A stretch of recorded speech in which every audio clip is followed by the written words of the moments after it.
Wall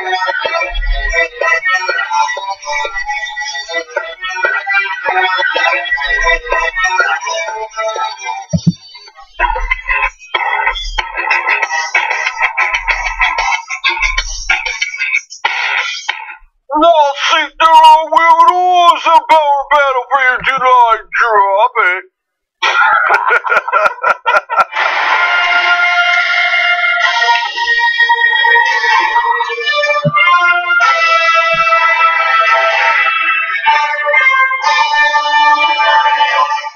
Get a load of this. The world champion is here.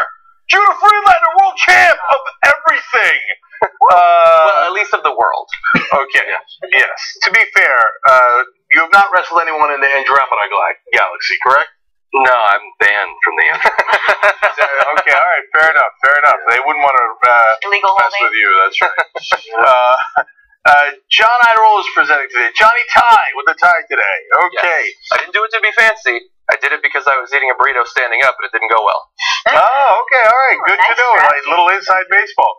And Francesca Fiorentini, who has such a great name, and we have not talked about it enough. That's a cool. Let's talk about it. I mean, let's talk about how we would have talked about it more had Scaramucci stuck around. You know what I mean? Oh, like, Scaramucci versus Fiorentini. Fiorentini, Scaramucci. Yeah, it would have been great. It's one day, pay-per-view. One day, we'll make it happen. Francesca, of course, is on Newsbroke on AJ+. Judah, by the way, has got a new Netflix original stand-up comedy special coming out. And it is one of the most logical comedy stand-ups I've ever heard of. America is the greatest country in the United States. I love that. Okay. Yep, we're the #1 country in America. Well, you know. Every year. Is anyone else even close? No. California. Wow. No, but guys, that's why he's the world champ. Yeah. Because you cannot argue with that logic. Well, you can't do it. I wouldn't, I wouldn't suggest it. You'll lose. We're the #1 third world country on the planet right now. #1. By the way, that as a title, when that pops up on someone's feed, there's no better title to get. Libs to click on it, and conservatives to click on it. You're totally right. Yeah, it is actually both sides. You're going to be like, I like that. Right. See what happens. Liberals are like, see what happens 7 minutes in. But it's ironic and a little bit sardonic. I'm going to check that out. Whereas conservatives would be like, oh, goddamn right it is. This guy finally gets it. Let's check. Oh, and he's got a hat, and part of it is red. Let's check this guy out. Okay. #1. All right. We got a lot of important stories for you today. Don't lose track of that. But before we get started with the news of the day, I shall do a little bit of what folks call a tease.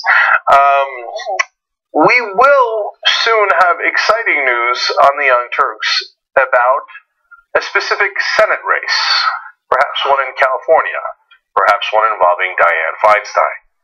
Not yet. Hold. I know on last Friday's show I said it might be this week. I have to confess, it is not this week. I do not have timing for you as to when it will be announced, but it will be announced, and it will be dramatic, and it will be too strong.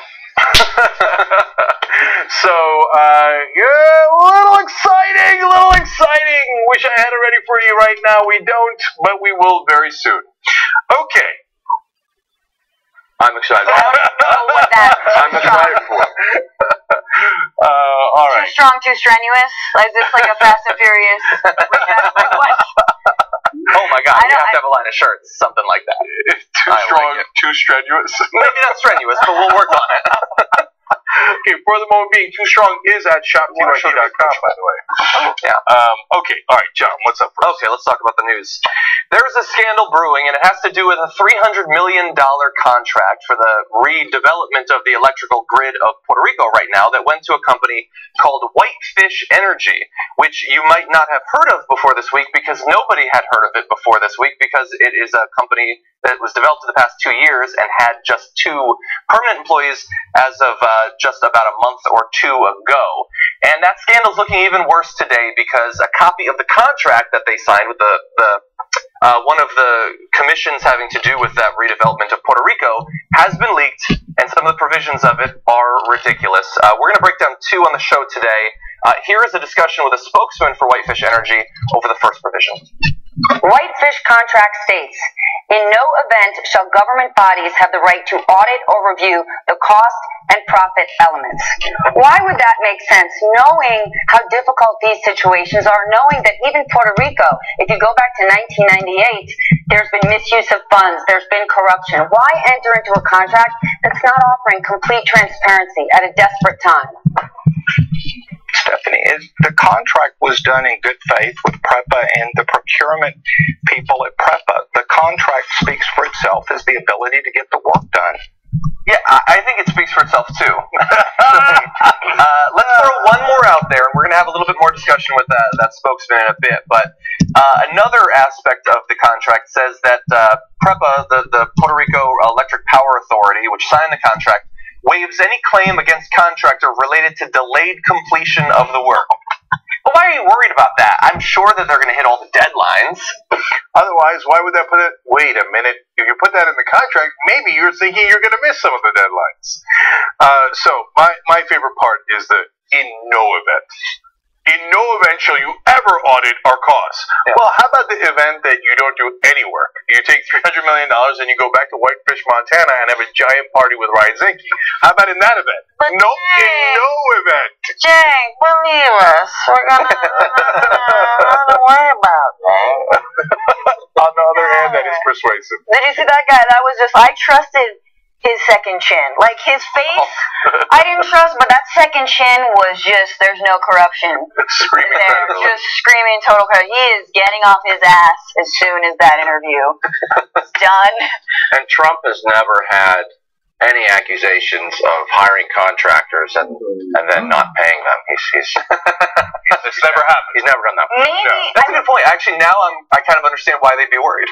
Yeah. But it's also They're dealing with ridiculous. Trump. You see the way that, Iraq and Afghanistan have been given, hospitals that are not in use, or like they were built and then actually they're not people or patients to even utilize those hospitals. I mean, I feel like if we could just find a way to reverse invade Puerto Rico or restage this whole thing, rebuild it, then there would actually be some kind of some real help there. What's ridiculous to me though is that I remember doing a story a week after the hurricane, thinking, man, this is the opportunity that so many energy companies have wanted to privatize PREPA, right? This failing national electrical grid that everyone knows needed to be fixed, and a lot of people were licking their chops at this deal, and it goes to the least qualified and the most nepotistic, possible company, which I think took us all for one, because it was like, well, we know there's going to be something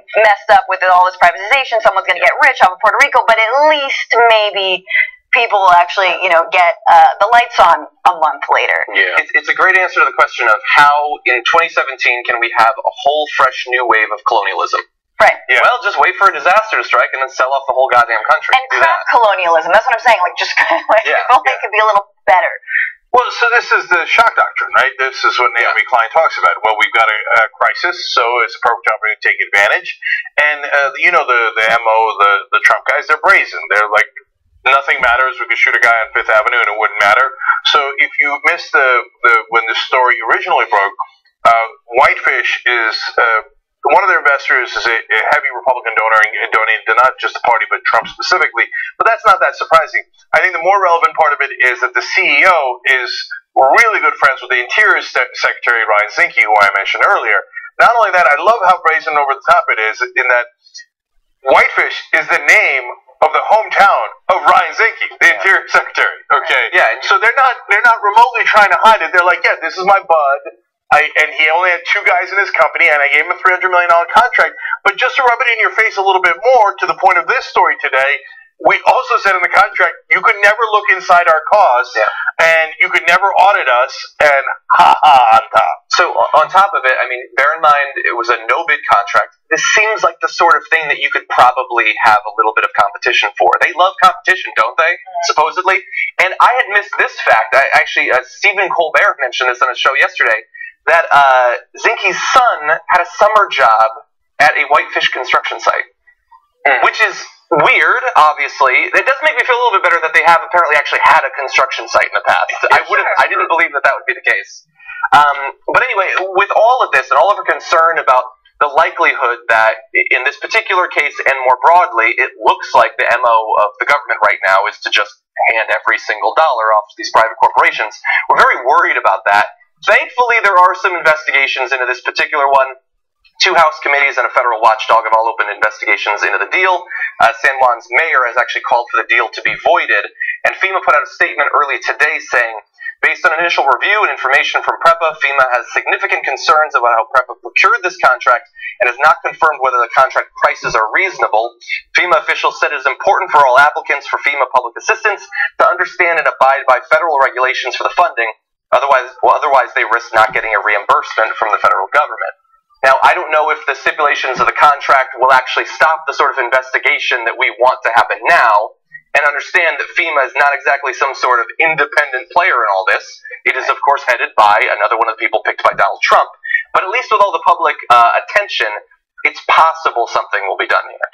At least they got the word white in the, I think that's why they picked this For company. sure. They're like, oh, white's in the title. This must be a good company. We should go with that. But it's kind of weird that, they're from Montana, Whitefish. So the most inland kind of a place is going to fix a island. Yeah. So With big water. A place that has no water is going to fix a place surrounded by water. Big water. Maybe Trump did have something to do with it. I think it's mainly Zinke, but he's like, look, I know Puerto Rico is an island surrounded by water, big water, ocean water, and this company, they know water because it's white fish. Fish are in water, often big water. Absolutely. And water and electricity, got to keep them separate. Yeah. Those things separate. And whitefish is Trump's favorite kind of fish. It is. But they are, I just read right before we went live that they are trying to distance themselves now from the deal. And obviously when FEMA is like raising a flag, we all should be raising a flag. But I don't, the small ray of hope around this, same with the drugs are, I think we're going to talk about later, right, is that like, the administration doesn't seem completely immune to public pressure. That this outrage, like, okay, I get the small business thing, but really 2 full-time employees are going to fix the electricity of an island with 3.5 million people? No. So, like, for me, it's like, maybe there's a learning curve. Maybe the building blocks are being put in the right order of the alphabet blocks. Yeah, I don't know.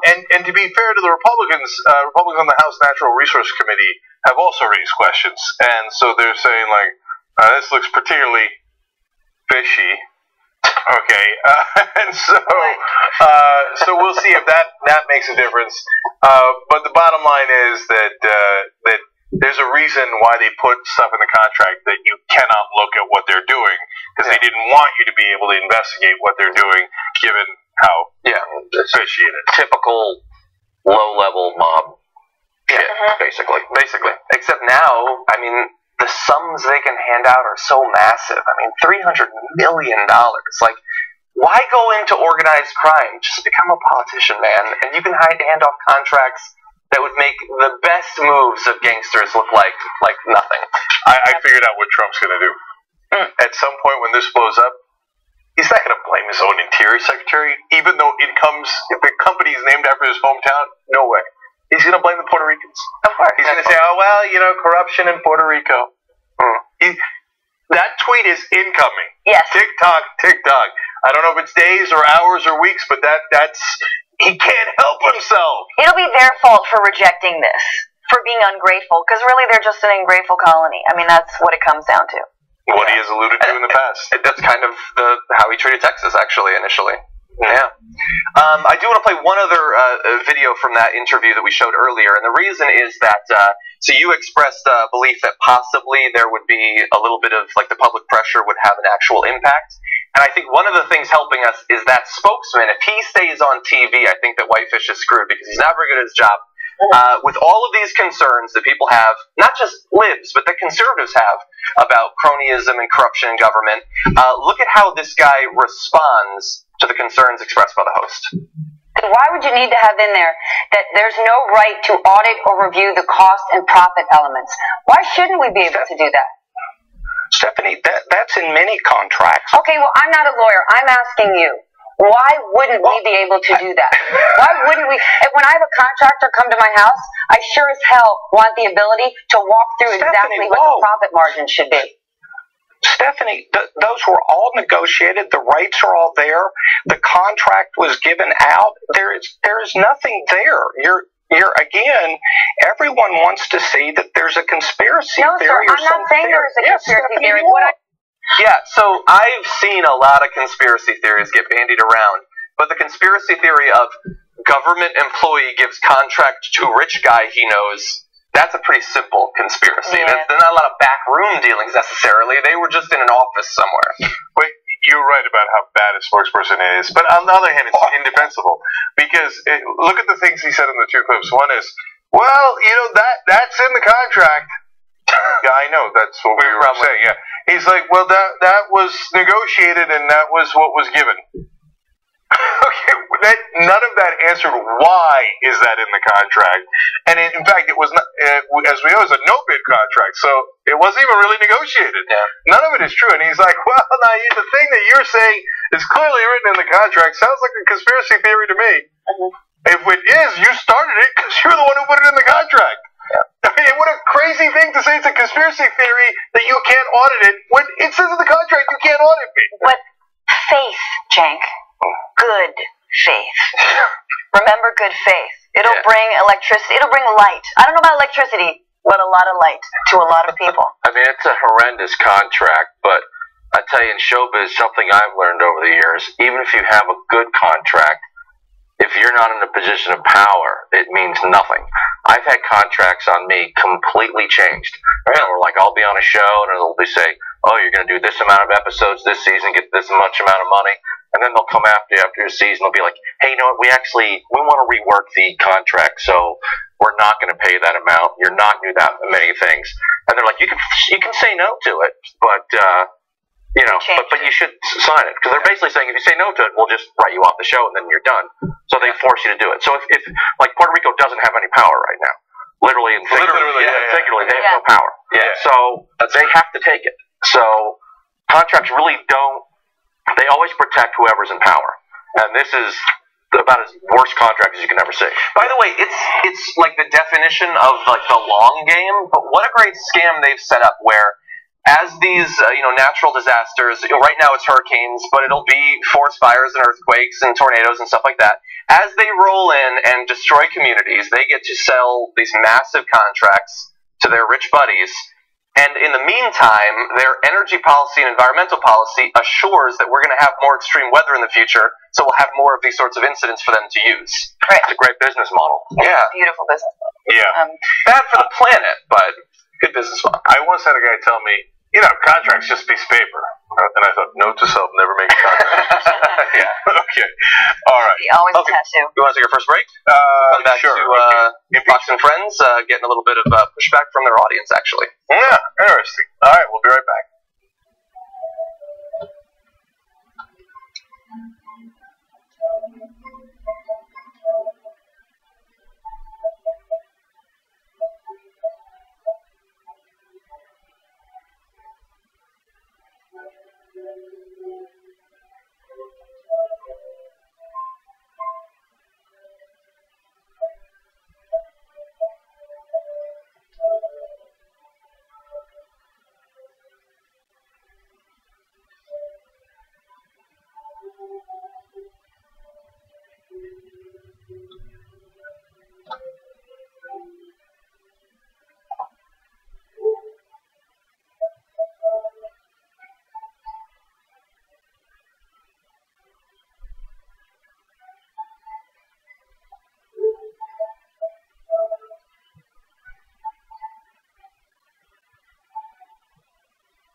All right, back on the Young Turks.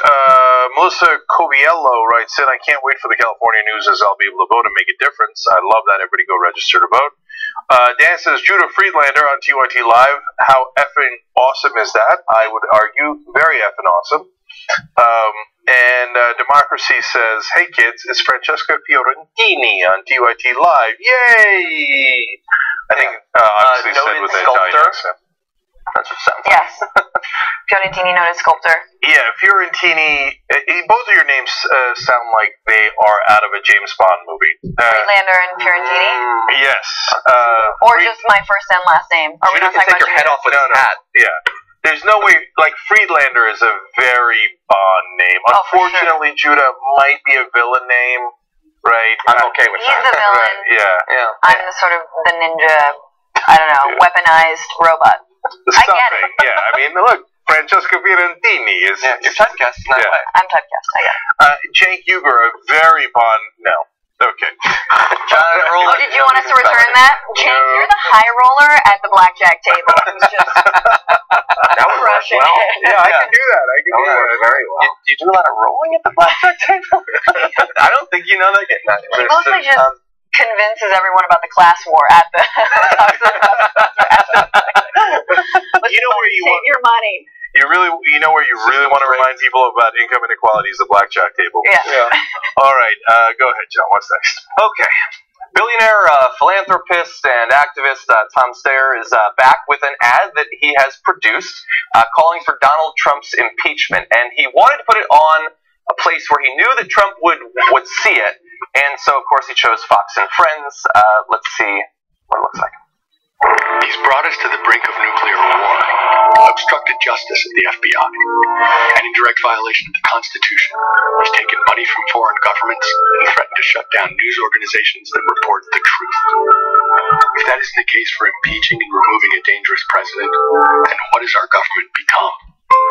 I'm Tom Steyer, and like you, I'm a citizen who knows it's up to us to do something. It's why I'm funding this effort to raise our voices together and demand that elected officials take a stand on impeachment. A Republican Congress once impeached a president for far less. Yet today, people in Congress and his own administration know that this president is a clear and present danger, who's mentally unstable and armed with nuclear weapons. And they do nothing. Join us and tell your member of Congress that they have a moral responsibility to stop doing what's political and start doing what's right. Our country depends on it. So if you thought that the president might not have seen that because he was doing some important government type stuff, you haven't been paying attention this year. Yes, he watched it. He immediately tweeted about it. Wacky and totally unhinged Tom Steyer, who has been fighting me and my Make America Great Again agenda from beginning, never wins elections, which is a direct response to the charges later. It's not. So, look, he's pushing for that. He's, I guess, able to. I'm surprised that Fox actually ran the ad in the first place. I have recently read, just this week, that their ad revenue is down 17%, so it's possible that they can be less choosy about the ads. But Fox and Friends is a popular show, I think, at least in the White House. It polls very well. And so they decided to run that. Now, Fox and Friends' audience was not happy. They were deluged with a torrent of tweets and comments on the articles about it, saying that they had been taken over by commies and Jews, and that's why they were doing this, that they were just in it for the money. And this, man, audiences really expect consistency in a message, because if there's anybody who has earned, for better or worse, protection from the charge that they're not sufficiently pro-Trump, isn't it Fox and Friends at this point? Like, they've done nothing but help him and praise him for a year, but they run this one ad and people are leaving their show. They're not watching anymore. Yeah, I don't believe him anyway. Yeah, I don't believe it. Yeah, look, that's why they were probably particularly angry. They're like, this is a bubble. You are not supposed to allow opposing viewpoints into this bubble. Yes. It really disturbs us. But people who huff and puff and say they're going to leave, I mean, just check the comments below. Okay, they never leave. They're like, oh, next time! You do this again. But no, there's a lot of like, I'm going to change the channel. To what? To reality? Like, good luck with that, buddy. I don't know. There's a lot well. of new right-wing channels. The hotel I'm staying at, there's so many new ones. Newsmax has a 24-hour channel, and what is it? One America or something? OAN? Yeah, OAN. I was watching it yesterday. True. It was like, maybe they're the friends of Fox and Friends. You know, I always wonder. I was like Fox and Friends. I'm like, who are the friends exactly? I know who Fox True, because all those people are employees. Yeah, everyone's I don't being paid see the to friends. be here. I think That'd be cool if there was a crossover with the actual show Friends. That's what I always thought it was. Someone can web that together. Like, let's have Fox and Friends, you know? Ross! Steve Ducey dating somebody on that show. But they need the revenue. I mean, if they're going to keep on paying out, like, everyone who accuses their hosts of sexual assault and they have to silence them, $32 million for Bill O'Reilly, man. You need the money. I get it, Fox. But I actually thought that this was a pretty effective ad. I mean, he's calm. He is those blue eyes, those like steel blue eyes staring at you as the camera just slowly pans in. I thought it was effective. I just thought the messaging could have been a little different. I think it could have just been like, Donald, seek therapy. Like, we know you need help. We want to help you. Step down, buddy. You can golf every day. You can do that anyway. So, I want to get to Tom Steyer's message too, but first, I like Trump's message. Steyer never wins elections. It's a good reason for that. Never run for one. Yeah, O for O. Okay, I assume that he means the money that he puts into elections. Yeah. And of course, that's not true either. He's won, he's lost, based on who he's funded. Anyway, so I think that the Steyer ad is smart in a lot of different ways. They're going to rally everybody to their own side. It was smart to run it on Fox and Friends to get under Trump's skin, who is they know cannot help himself and will give you free publicity. Which is a tactic John Oliver's used a couple of times. He's run ads on Fox and Friends. And so really well played. I think it was super smart. They're going to get a lot of people on their side. And, you know, and Steyer is very wealthy. He's a billionaire. He's a progressive. And he's not looking to take the money that he uses and create benefits for himself like tax cuts. He is not arguing for that, right? And so it's not out of self-interest, except for the fact that the main money that he spends is to try to fight against climate change. So I guess he's got a conflict of interest because he'd like to stay alive. He's got it. All right, okay. Yep. And he wants his kids and grandkids to have a planet. Can I play devil's advocate for just a second? Yeah. I agree with basically what they said there, and certainly he's free. If he wants to pay for an ad, you can pay for an ad. I guess it happens all the time. Corporations do it.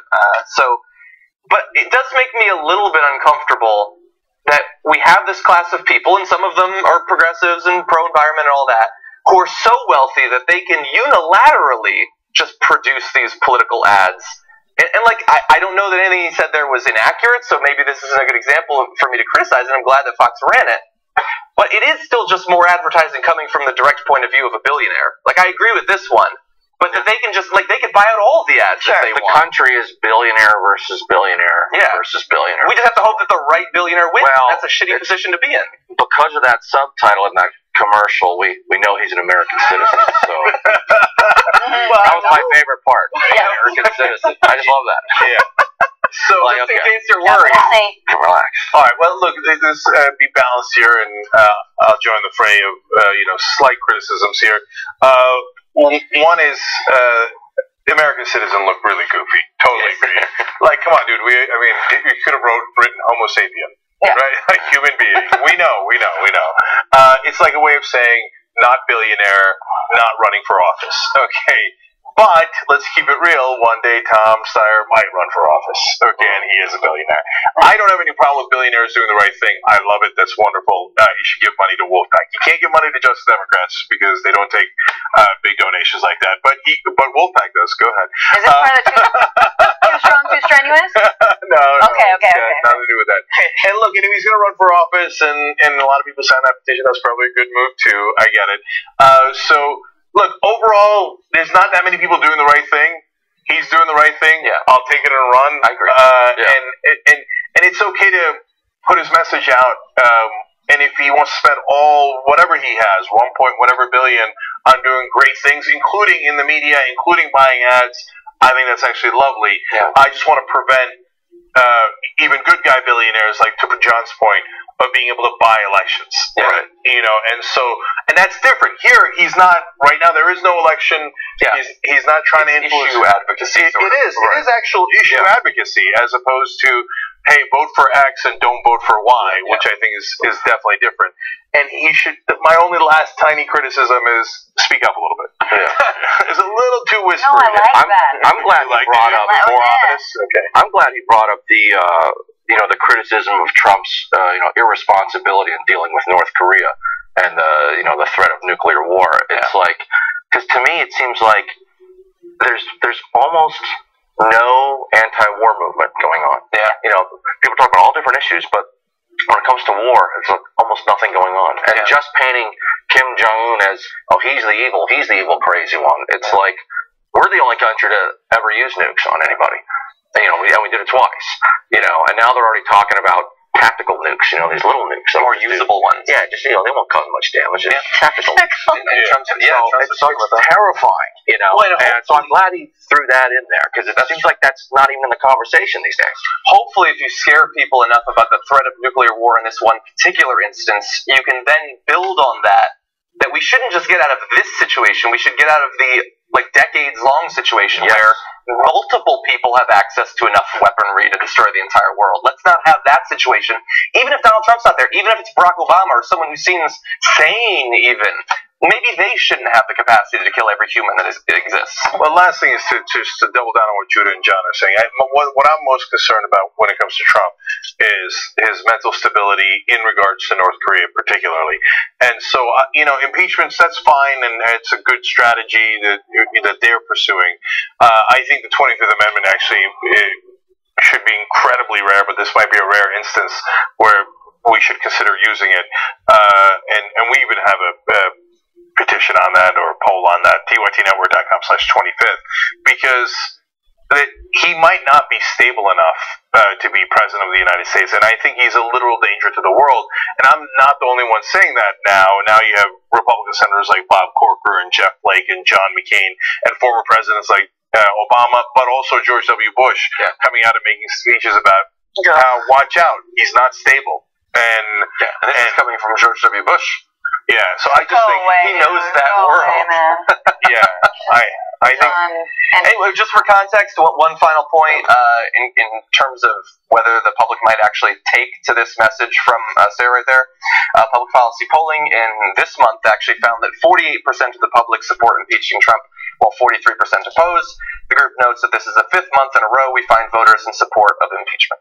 And I think that's significant. I think a lot of people are going to watch this. Not a lot of people, but the sons and wives of, the man in the lazy boy chair yelling at the TV are going to maybe, yes. So the Melanias and the Barons of America are going to go maybe into the back room and get on the computer and sign up for it. I think that's important. I think it's important to be like, it's okay to dissent. It's okay that you're scared, I just want to say the Melanias and the Barons of America is the scariest thing I've ever heard. Scariest thing I've ever heard. Is there another Melania, or there's just billions of them? But we need them. Theories. We need them. They're literally theories, and there are multiple Melanias. It's like a horror movie. Talk about a weaponized ninja. There you go. Okay, let's jump into one more topic before we take our second break. This week, Donald Trump announced a national emergency, not just in a rhetorical sense, but in a technical government sense, over the issue of opioid abuse and the deaths that are caused by it. And we're talking about literally tens of thousands of Americans every single year, with that number rapidly climbing, killed every year, thanks to how easy it is to access those drugs, how overprescribed they are, and all of that.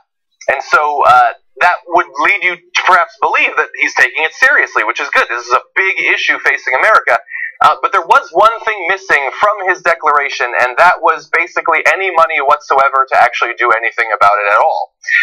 The official declaration does allow the executive branch to dip into the Public Health Emergency Fund, which sounds good, until you find out that that fund currently has $57,000 in it, which is not a lot of money to deal with a problem that affects millions of Americans. John, one sec. This is the part of the story that I love. They say the declaration will also allow the agency to shift around existing sources of funding to help combat the epidemic, but it won't add any new money. So go ahead, shift that $57,000 around. I mean, you could move it here, then you could move it over there. Take some back. Yeah, and if it was other money, like war on drugs type money, that we were actually putting to a drug that is killing tens of thousands of Americans, maybe that would be a good thing. That's not actually what it is. By the way, in case you're wondering, like, how does this affect me as a person dealing with the opioid epidemic?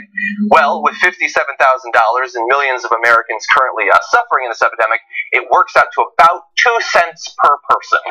So they're going to have to be very efficient. There can't be any room for government waste in this effort at this point. Advocates for fighting this scourge, by the way, including a lot of advocates who support Donald Trump, support him even during the campaign, because this actually affects everybody, and there's a lot of people in red states who have lost loved ones and now have become advocates for tackling this issue, say that you need at least $45 billion to tackle this. So to give you a sense of context between 57,000 and 45 billion. Well, that's one of the reasons, actually, that I believe this week 14 Senate Democrats and an independent introduced a bill, is on Wednesday, to invest $45 billion to address the opioid crisis. Now, there is one other, that would help, by the way, as we now know. There is one other bit of money, like between $1 and $2 billion that Trump is saying he has made available to fight the opioid crisis, which is good. It's not nearly enough money, but it's good. Except he didn't allow it. It was passed back at the end of 2016 before he became president. So it's good that they did that little step, but he's taking credit for it to perhaps dodge responsibility for not doing any more money today or early this week. Well, with $45 billion, you can buy a lot of OxyContin, which is good. But, you know, the opioid crisis is bad, and I think this country needs to go back to crack. Crack was a much more exciting epidemic. I noticed also how nobody's talking about jailing all these I'm not sure. I'm just wondering what that could be. Yeah, how come they're sort of protagonists? I wonder why that is. And in the 80s, when the crack was going on, it seemed like a different demographic might have been doing crack, and they were really wanting to imprison a lot of people. So $45 billion for crack. I was just going to say the same thing, Judah. Like, I feel like it is really important to take serious this epidemic and see drug users and people who are addicts not as criminals but as victims. And when it happens to be middle income and poor white people, they are seen as victims, and when it happens to be black people, they are seen as criminals. And just how overtly racist can we be? And how, I mean, the right always talks about virtue signaling, that like the left says this virtue signaling, that or like these like dog whistling or whatever. And I feel like this is the biggest BS, empty promise virtue signal to white people that I, white president, have your white back, when I'm not actually, I'm not going to put any money into this program whatsoever. I'm just going to, it's another talking point. Meanwhile, we're going to criminalize Latinos and immigrants and undocumented people and people of color. We're going to lock them up. There are more than 2 million people in our prison system. There are 2.6 million who this epidemic has affected. What about our prison system and all the people who are stuck in that? We have, the most incarcerated population in the Western industrialized world. But no, that's not an issue because those are people of color. So I think that we need to be really on our toes when it comes to understanding that just how overtly racist this is, Yeah, so look, white privilege is a term that triggers the right wing more than probably any other term. And actually, I understand why it does for a lot of people, because you might be a young white guy in the middle of Nebraska and you're thinking, what goddamn privilege do you think I have? And I hear you, brother. I get it. You're working for $7.25. We're actually trying to help you, okay? It doesn't mean that you're actually rich and powerful and stuff. You're not, okay? It just means that you might not suffer some of the stuff that African Americans suffer on top of the situation that you're in, right? Yeah. So when your family's dealing with an opioid issue, which is a lot of families are, people are sympathetic and go, "Oh my God, it's an epidemic, and to Judah's point, and we have to help you," and which is great. That's how they should. I don't want them to treat you any worse. But then when somebody had a similar fate, and it was on the issue of crack and the drug of crack, everybody was like, "Oh, we got to lock these guys up." but that was also a health issue. And even to this day, I bet you a lot of people watching right now go, crack wasn't a health thing. The crack is crack. That's dangerous. Opioids, they killed 64,000 people last year, way more than crack. In fact, this is a stunning number. It is now the leading cause of death in America for people under the age of 50. More than car accidents, heart attacks, cancer. That's unbelievable. It's the most dangerous thing there is. It is really hard in America for something to kill you more than guns kill you. Yeah. The opioids really had to work hard. And white privilege, just to finish that thought, white privilege is not something you have. It's an extra burden you don't have. You see what I'm saying? They should almost figure out a better way of framing it. Like it's a power structure. Yeah. It's a government power structure meant to, help certain people and do the opposite of helping to some other people. But, people also, I don't know what the stats are, but I don't know if it's the majority. I think it's certainly a lot of the people who get hooked on opioids are not getting hooked on it initially from drug dealers. It's from doctors. Yeah, the profit motive. Yeah, about 3/4 in a different story we did earlier. 3/4. Yes. And so there is a gateway drug. They warned us about it throughout the 1980s. They just had the wrong one. It turns out marijuana does not lead to heroin. Legal opioids lead to heroin. And by the way, they don't even have to lead to heroin. Half the deaths are just coming from people hooked on legal opioids. Yeah. And half are coming from heroin, but those folks, most of them came through legal opioids. So the virtue signaling is, hey, white people, don't worry, I got your back. Opioid, oh God, it's not like freaking crack. I go, it's a health thing, I'm going to help you. But then the reality is, what do they actually do? Which is nothing. Why? Because follow the money, as always. So when you go to imprison black folks for doing the wrong kinds of drugs, people are going to make money. Private prisons, police departments, et cetera, et cetera. There's like a long list of people who make money off of that. But on the opioid issue, the money's on the other side. The drug companies make a tremendous amount of money. So they do not want you doing anything about this. They do not want you regulating. So all of a sudden, now when it's opioids, no enforcement. No actual resources to actually fight the epidemic.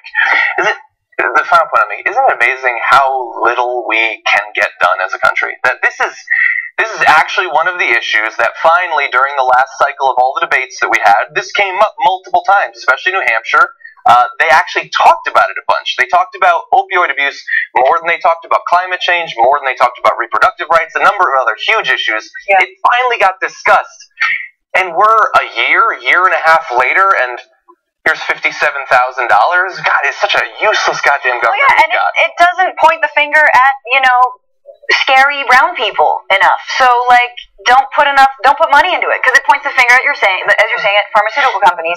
I'm sure you guys talked about Tom Marino, the former nominee to be drug czar, who was then withdrawn, but he helped pass legislation to protect these same drug companies from any sort of accountability, responsibility for the opioid epidemic that they helped to cause. Yeah. So, that's who we're talking about. This is the swamp. Yeah, so my final point is, I love the recriminations back and forth. Christie was appointed by Trump to lead the opioid commission, and they say, hey, Christie, you could come out with this report and there's no money in it. He goes, that's, literally, this is a quote, that's Congress's job, okay? So I'm not going to do anything about it. What do you want me to actually solve it? Yeah, that's what your job was. No, man, I'm not going to do that. That's Congress' job. So then they go to Congress. Okay, fair enough. Then they go to Cornyn, who is the number 2 leader in the Senate for the Republicans, John Cornyn from Texas. And he says about the Trump team, I would hope we would come up with a plan before we start talking about money. I don't know what the White House plan is. We need some more meat on the bone. In other words, don't ask me, man. I ain't got no money. Ask the White House. The White House is like, don't ask me, man. Go ask them. In other words, we're never going to give you the money. It was just PR. We were just messing with you. If you believe Trump that he was going to do something about the epidemic, well, you're an idiot. Okay. Love that. All right. Well, yes. Now, when we come back, wow, one of the NFL owners said something that is so bad I couldn't believe it. I had to double and triple check it. And then I want to also give you a quick clip from Judah's Netflix special, America's the Greatest Country in the United States, when we return.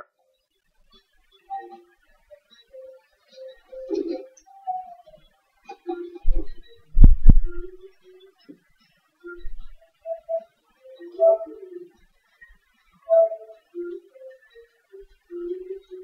got a bunch of things to go through. The only Republican would have ever voted for Bernie, he would have done worse than Hillary Clinton. They're so miserable. All right, I'm gonna stop myself. Why say things that are offensive? If I ran for office, and that would be a trippy day, right? I'd break even more rules than Trump. If I had all the money in the world, I would enjoy that. We have a great show for you. Steve's answer is C.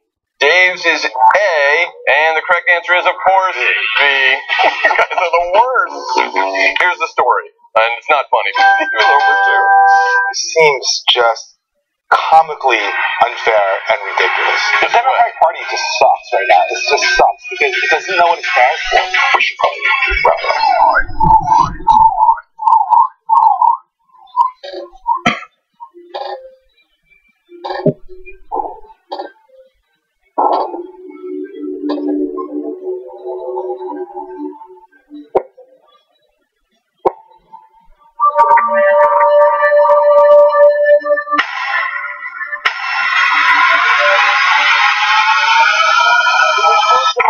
If they're small, something else must be small. I guarantee you there's no problem. I guarantee you. You said I had small hands? They're not small, huh? I never heard that one before. Game of Thrones, which will be back next year, is up for Emmys. They should just give everyone an Emmy in Game of Thrones. Send them home. Yeah, and then have the rest of that. Absolutely. But then I was thinking about, like, what would I be married with? And it's like, maybe, like, my Roku remote and my cell phone. Are you happy he's going back to jail? Handing out advice. People he's like, gonna diversify your funds and stuff like that. Kind of like suicide protection. Yeah, that's what I think. That's it. He like raises the price of prison cigarettes 5,000%.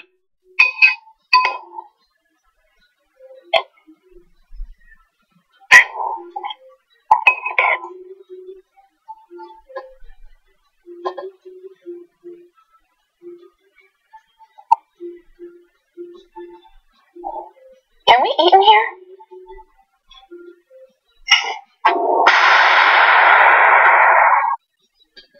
Robbie Canal, he calls his work urban beautification. I didn't go out to be a street artist or to make posters. I was just compelled to. I was mad enough. It didn't matter. It was like a form of minor civil disobedience even. You know, like, fuck you. How about your higher ground? Power operates to self-replicate itself to maintain the status quo so it stays in power. When you go to do something like this to express yourself in public about an issue you care about, make sure you pick a bigger weapon. And the weapon is knowledge. The one thing about street art, it's not like I put up my posters to change anybody's mind about anything. The difference between propaganda and the kind of art I do is propaganda is telling people what to think. The way the art works, where the art works, is between the time you see it and the time you figure it out for yourself. I'm an optimist. I might have made a lot of ugly paintings of a lot of ugly people, but it's out of love, not for them.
Alright, back on the Young Turks.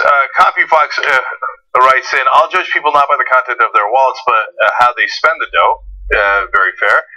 Vance says, knowing Trump voters, they would react to Homo sapien with homophobia. Well, kind of clever. I like it. Addie says, hoping for the right billionaire to win is the opposite of democracy. Money should not equal speech, period. Here, brother. Hanny B writes, technically, referring to Steyer, he can give $27 to Just Democrats. That's not a big money donation. No, actually, if you'd like to, you can give all the way up to $2,700, I believe. I think that's the cap. So justdemocrats.com/win. I'm not saying anything. I'm just saying. Okay. Now, Judah's got a great special coming out on Netflix called America is the Greatest Country in the United States. Here's a little clip from it. We don't need it. We're Americans. We're strong. When I'm president, I'm going to make college free. But you got to pay for my school. Racism. Where do you stand? For or against it? A lot of undecided. I think climate change won the Cold War. Invade North Dakota. Send North Korea a message.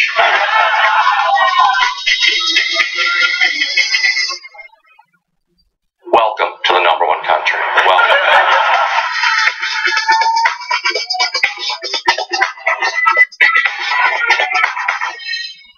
Judah, you know what that is? That's just clever. That's what that is. Thanks, man. Well, the whole special, it's 84 minutes. It's in black and white.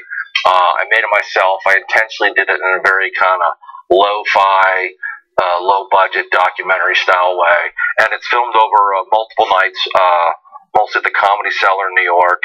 And it's thematically, it's mostly deals with, I'm satirizing American exceptionalism. Because I think one of the things that causes a lot of problems in this country, and this comes from the Democrats, it comes from the Republicans, is that America is the greatest country in the history of the planet. That's what both parties say, and the mainstream media says. So when you're fed that propaganda from everywhere, it kind of blinds you into thinking that how could there ever be any problems? It can't be our country. It must be this group. Oh, it's the Muslims. It's the Mexicans. It's black people. It's liberals. It's whoever. So and I take on all the big issues of that are all the big human rights issues. From racism, sexism, imperialism. It's a brunch. So, I saw brunch in there. Yeah. Well, I'm against brunch because, and when I'm president, I'm going to ban brunch because I'm against corporate mergers. Breakfast and lunch coming together. It's too much power. Okay, I know we got to go to the next dessert, but I have to tell you real quick my brunch story. I was at brunch in Vegas on Friday or Saturday or something, and this lady apparently has never been to a buffet in Vegas or whatever, and her husband goes and gets the breakfast first, eggs, bacon, some, and then he goes and gets some lunch from the buffet, right? And she's like, breakfast and lunch? That's disgusting. What is this? I was like, that brunch? First of all, the way you set it up, country in America. I went to brunch in Vegas is a great. Just Vegas brunch is a whole other thing. But yeah, that's so she still didn't get it. No, she didn't. She was like, it was the first time she had been faced with this lunch right after breakfast and thought it was the craziest thing she'd ever seen. If she watches my special, she'll probably think it's entirely just saying America is definitely great in every category with no flaws at all. She's got the no irony gene, and and look, super last thing on your special. By the way, when does it come out? On Halloween. This Tuesday, October 31st. Yeah, I got to give you credit. I never quite thought about it that way until you just explained it, Judah. That the American exceptionalism is partly what causes blaming all the other things. Yeah. It couldn't be us. It couldn't be us. That's the problem. Yeah. So it must be the other, whatever we've decided the other is. Even those people are American citizens. Yeah. I mean, I find that, as a nation, we're good at looking out the window and blaming other people, other groups within our country or other countries, but we're not good at looking in the mirror. We're not good at looking at saying, oh, maybe we should fix this. It's okay for a country to not be perfect and to have problems, but it's not good if you're not able to actually admit it and then fix it. It's like if you have a drug or alcohol problem, the first step is admitting that there's a problem. Yeah, it's okay.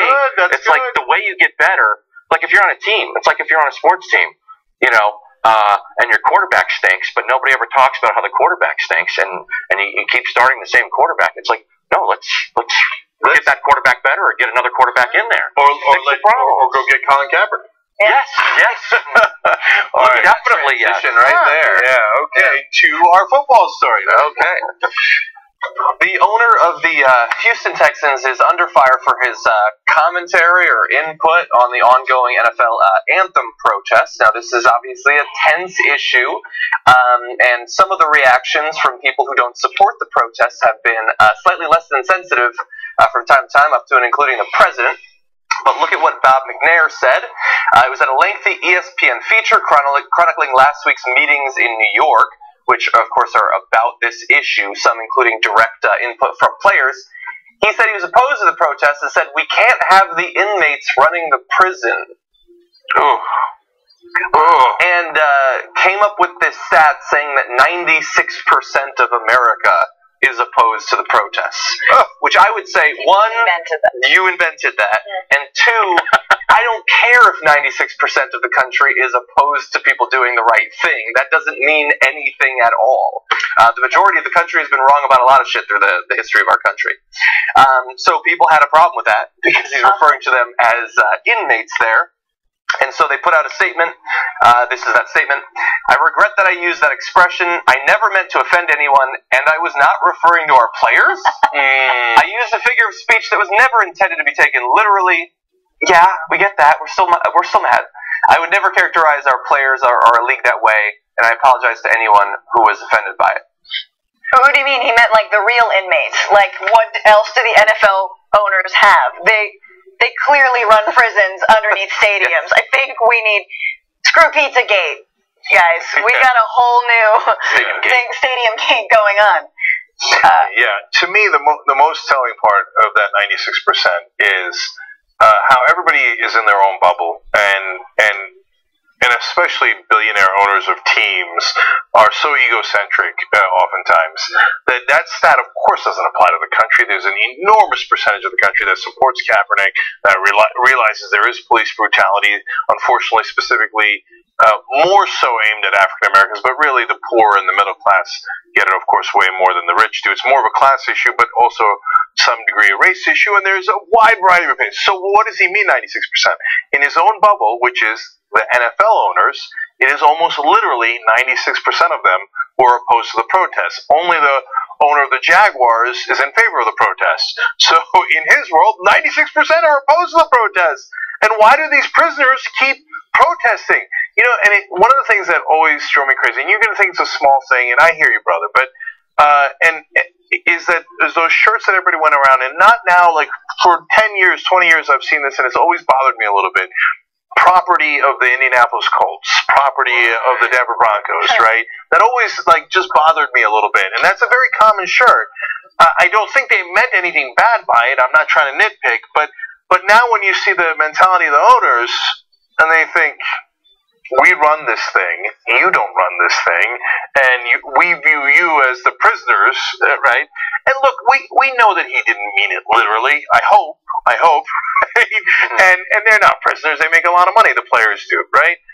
But at the same time, the owners are now telling them, we will dock your pay, we will suspend you, we will take away your property if you don't have the same opinions as we do. Yeah. If you want to express your opinions as an American citizen, we will punish you.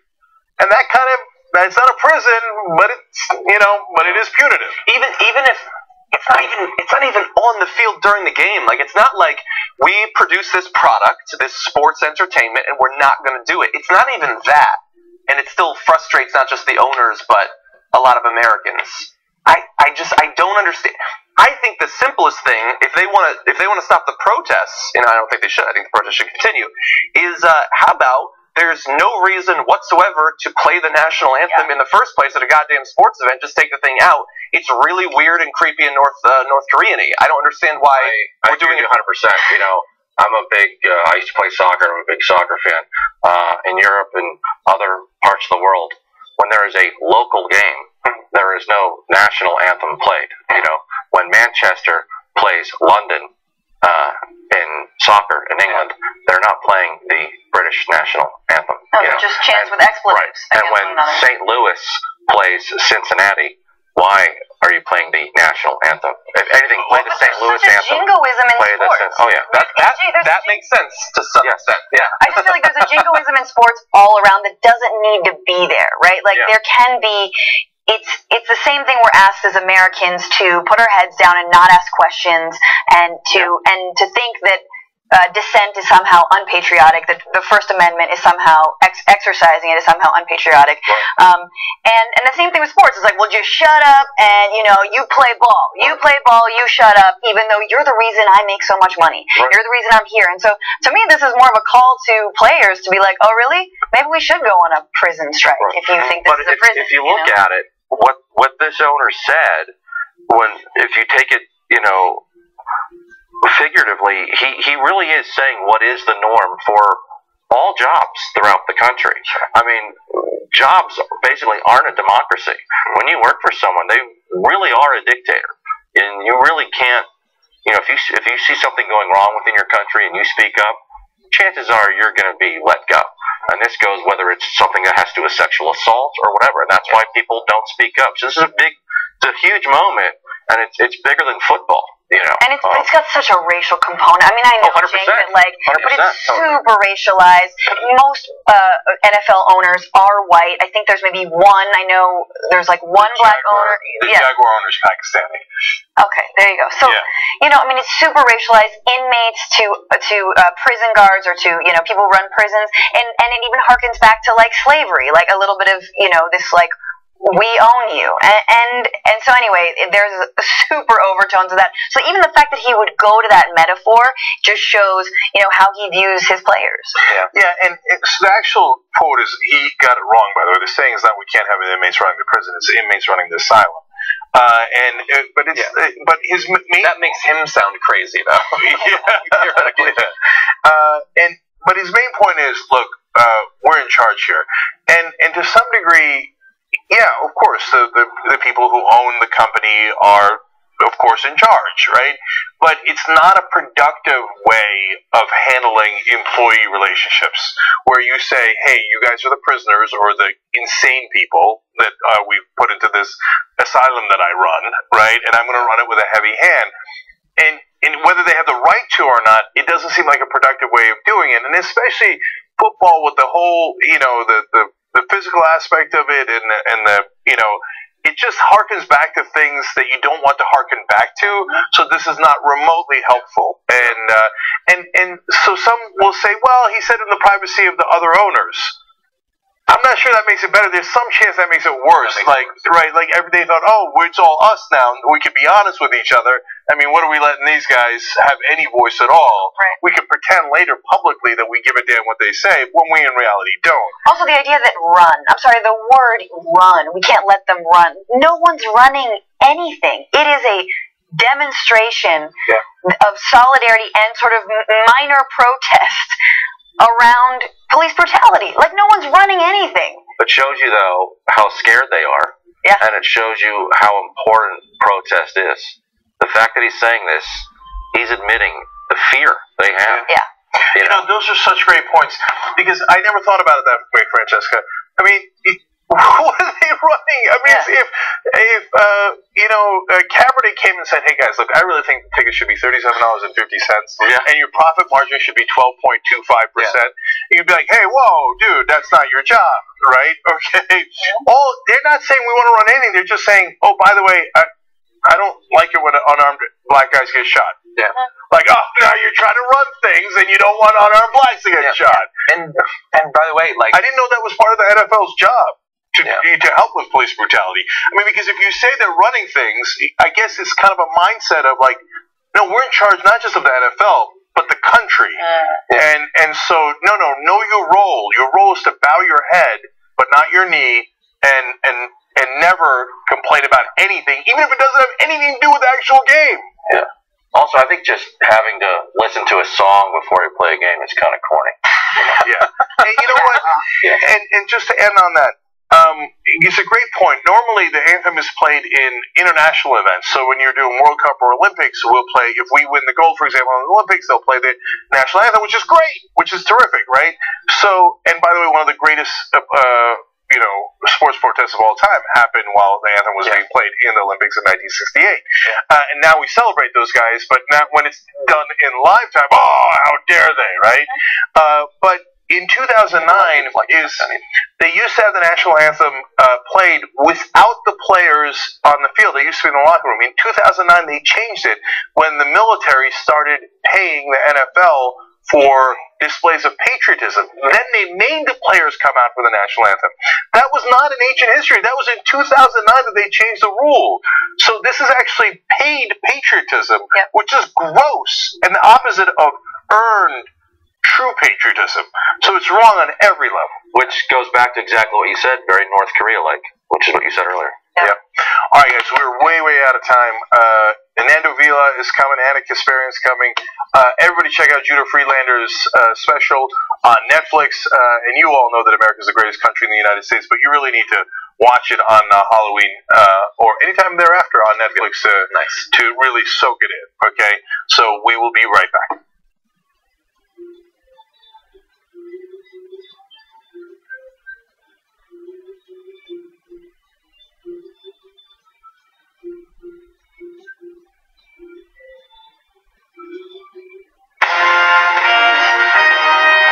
Welcome to the Control Room, exclusive members coverage of 2IT Postgame live from Rebel headquarters in sunny Los Angeles. So Jason, the air is electric after yesterday's postgame. He's talking about Miami. You know, the only thing about this, Jason, is we've heard the Miami stories. I'm looking at Kasparian's interest here.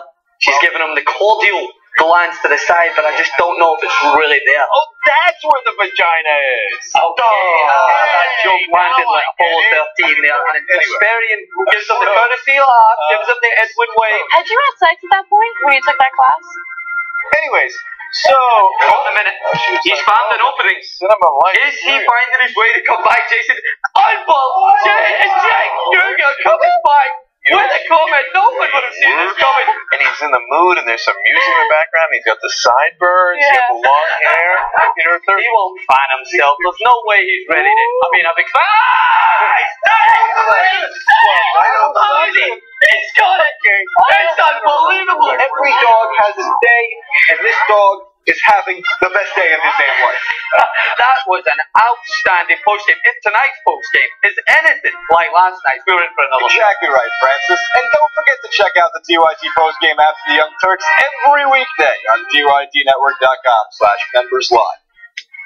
Everybody, welcome to this week's Aggressive Progressive. Yes! It's not like we're saying the Republicans are better. The reason we're tough on the Democratic Party is because we want to beat Trump. They're not fighting for you. They're fighting for Big Pharma and the insurance. I'm going to... Everybody, welcome to this week's Aggressive Progressive. Yes! It's not like we're saying the Republicans are better. The reason we're tough on the Democratic Party is because we want to beat Trump. They're not fighting for you. They're fighting for Big Pharma and the insurance companies. If they were fighting for you, they'd be pushing for single-payer health care. The Democratic Party, let's just call it what it is. It is a money funneling scheme. 100% fucking bullshit. It's bad for her, it's bad for the party, it's bad for everyone involved. I don't know why they don't see that.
the time, yeah. The way terrorist thoughts still beyond, yeah. The 6 stone and right through the armor. Thank you to the recruiter. Remove your right wing nonsense. Be fighting with the shooters. And yes, we don't die, we multiply. And all the other supermen, all the rest like sugar. Right? In our hands, they are kicking it all night. Alright, back on the Young Turks. Oh no, drop it again.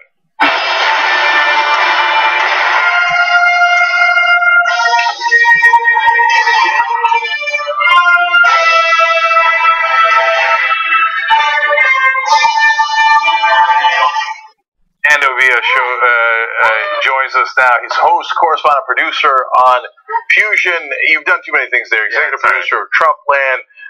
Did the Soccer Gods, which Judah Friedlander was a frequent guest on. Yes, he was a great collaborator. Yes, of course, Francesca Fiorentini stays with us, and Anna Kasparian joins us in the second hour. Is this a panel of actual Young Turks? Minus me, yes. My kids, they don't say except. For whatever reason, I don't know, they got stuck in their head, and I don't correct them because it's too cute. They say unless. Right. Okay. It's all Young Turks, unless Baba. All right, let me read some quick tweets for you guys. Brian, this is all about the NFL issue. Brian Newton says, here's an idea, boycott NFL. How's that for inmates? Brian, you're right. Sean King's right, but that's my opioid. I can't let it go. I can't let it go. Just hooked up the IV. I know. And yeah. Doesn't that make you like Trump, right? I mean, isn't that then? I don't know when Trump wins. Yeah, I don't know when Trump wins, whether you watch it or not. Someone's just got to give me like a green and red and. Oh, I see. The boycott makes right, you the like boycotting Trump, right? NFL. Yeah, both sides want to boycott it. So okay, then fine, I'll watch it. You have to watch half the game and then turn it off. Bipartisan agreement. Keld Bazier writes in, America in a nutshell. Only the billionaire oligarchs matter. That is at least the point of view of the NFL owners, according to McNair, the owner of the Texans. And Matt says the NFL patriotism is paid for by the government.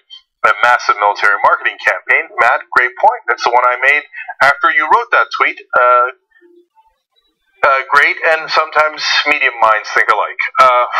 So anyway, no offense. No, you already said it. It was about Nando. Yeah, I mean, I can tell. It's a subtweet on the panel. Okay, Anna, what's next? All right, let's do some stories. If you're wondering whether or not ICE agents are spending their time and resources going after criminals and deporting them, you would be wrong. In fact, a recent story indicates that they thought it would be a great idea to follow a 10-year-old with cerebral palsy all the way to the hospital, stand outside of her hospital room as she underwent gallbladder surgery, and then immediately detain her after she was well enough to leave the hospital, and she has been in a shelter ever since, waiting on deportation. Her name is Rosa Maria Hernandez, and she was brought into the United States when she was just 3 months old. She had to be rushed to the hospital for an emergency surgery, and as a result, went through a border patrol checkpoint, and at that point they realized that she was undocumented, and that was when everything transpired. So the family members say that the agents at first refused to even allow them to close the door of the room that she was in, and they would not leave. Anywhere Maria went, they went. And Rosa Maria's teachers say that even though she's 10 years old, because of her condition, she has the brain function of a 4 to 5-year-old.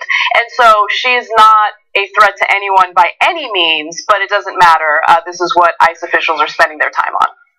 So for those of you who don't live near the border or have not been there, you might be confused. Like, well, if she's got a border checkpoint, she's by definition just coming into the country. That is actually not true. There are border checkpoints deep into the country. So a lot of American citizens in places like Texas live below the checkpoints. And so that's why she had never had to travel past the checkpoint before, even though almost her entire life has been lived in the state of Texas. Yeah, so this happened in Laredo, Texas, and there has been absolutely no empathy from the Border Patrol agents who were involved in this. In fact, there was a spokesperson for the Laredo Sector Border Patrol. Let's go to graphic 6, and they said that they are committed to enforcing the immigration laws of this nation per the immigration laws of the United States.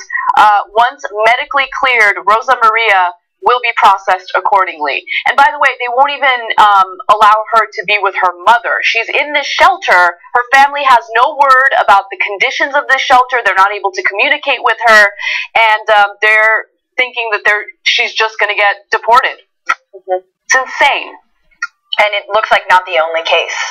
You know, we know that they're detaining grandmothers and people with children and separating families. I just have one word, which is scumbag. I mean, these guys are scumbags. I understand that, you know, that there's a hiring, like a hiring spree at ICE and on the border, but if you're involved in this kind of stuff, like, how do you sleep? How do you look at yourself in the mirror? These are not the people who are threatening the United States, nor are undocumented immigrants. We know, the stats show, they are not disproportionately threatening Americans any more than we threaten ourselves.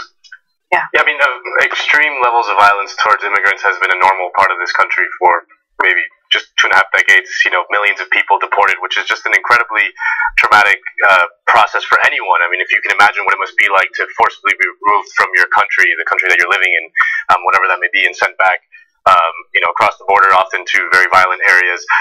This is just like, you know, the tip of the iceberg is a very extreme example, and shows just how fanatic and ideologically driven these agencies can be in their zeal to deport anyone and anyone they can get their hands on. So the only slight disagreement I'll have with you guys is that I think, and I know it's probably not a disagreement, I think the person culpable here is the people who gave the orders in the first place. So I know it's not an excuse that they're following orders, but to me the agents are far less culpable for carrying out the orders than the guy who gave the orders. So Trump had promised, oh, don't worry, I'm only going to take out immigrants, undocumented immigrants with a criminal background. But he lied, and they've now doubled the number of people that they have deported that have no criminal background at all. And obviously, this young 10-year-old girl does not. And she came over, as we pointed out, when she was 3 months old.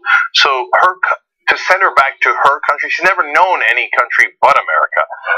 And so you can say, well, I don't care, and I don't care if she's sick. Okay, fine, then maybe the adjective that Francesca used does apply to you, if you're that heartless. Now, it's not to say that there shouldn't be a rational solution for how we handle this overall problem, but if you think, yeah, no, I don't care that they don't have a criminal background. I don't care this is the only country they've ever been. I don't care that they're sick. They should be guarded like they're some sort of fugitive and then put into these detention centers. Well, you know, you should watch the movie that we actually just aired on YouTube.com/The Young Turks from Brave New Films. So they did a movie called Immigrant Prisons, and I helped in the premiere, and I heard all the stories of people who've been in these detention centers. It is brutal. And some people, and there's no due process. One guy stayed in one of these detention centers for over 9 years. He didn't have a criminal background. He didn't do anything wrong. He actually wound up eventually staying. Right. But since you have no rights when you go to not a prison, but to a detention center, you can stay there indefinitely. And they have no idea how long Rosa Maria Hernandez is going to stay there. She's without her mom. God knows the state that she's in. And one of the guys that I talked to after the movie Immigrant Prisons was someone who had spent time at a detention center here in California. He's a pastor. And again, he came over when he was a kid. The only country he's ever known is this one. And he set up a church here, etc. And he had gone with his kids, like he always does, to check in because he's trying to do the right thing. And his 5-year-old or 7-year-old watch him get arrested. Then he gets sick inside the center, and they never give him treatment. He almost died because they don't care. A lot of them are private, so they're like, well, treating you would cost me money, and this is a private corporation.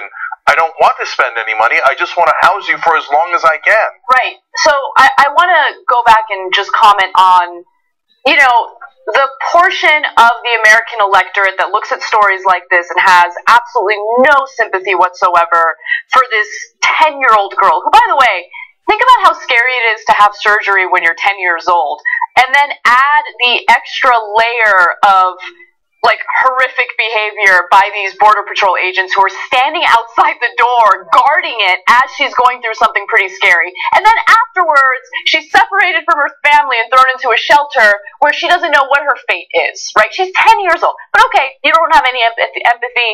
And I think a lot of people justify it by saying, well, these people come in and, you know, they take our resources and, you know, taxpayer money helps fund these types of whatever. You know, they'll come up with some sort of justification, right? Which, by the way, on a federal level, aside from getting help when they go to emergency rooms, they don't get any type of government assistance. That is a huge lie. On a state basis, states make decisions whether or not they give some aid, but on a federal level, that is not the case. But here's the thing. What are your priorities? Are your priorities to go after a 10-year-old, or maybe oil companies that profit an insane amount and still get subsidized by the government, right? Or I don't know, countries that don't deserve our foreign aid getting billions of dollars a year in foreign aid as they break international laws. Like, that's the kind of stuff that we should be concerned about. That's where the real money goes. Or the fact that the Defense Department continues to get more and more of our funding just so private contractors can make more and more money.